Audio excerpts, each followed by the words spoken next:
I'm in a position where people sometimes do come to me for advice for whatever reason. Perhaps because I'm a psychotherapist or a rabbi. Whoever it is, people come, they ask me questions, etc. And sometimes I feel it's quite appropriate, and sometimes I feel it's not necessarily appropriate. Questions that could amount to about almost any area.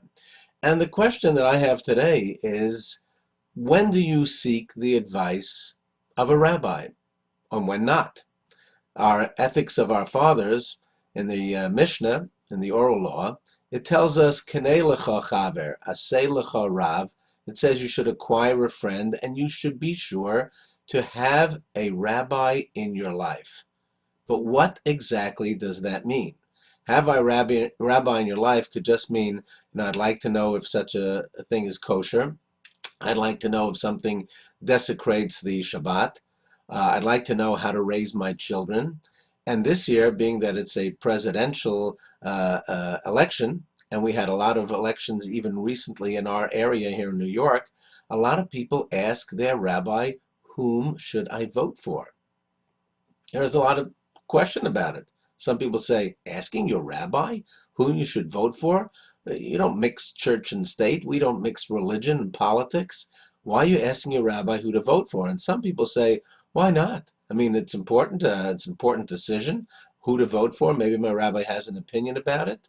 And there are people who come to the rabbi and they ask him almost anything. There are people who will say, what color carpet should I put in the house? That may be a bit much for me, but there are some people that might do that. And there are some people who never ever talk to their rabbi. It is my feeling that having a rabbi in your life is very important.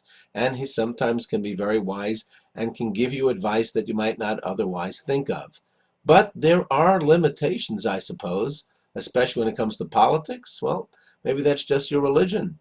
How about getting married? Should you bring every candidate to your rabbi to meet and say, should I marry this person or not? Great question today, and that is the role of the rabbi. When to ask, when not to ask. Give us your opinion. What is the role of a clergyman, of a rabbi in your life? I believe it is something truly to think about.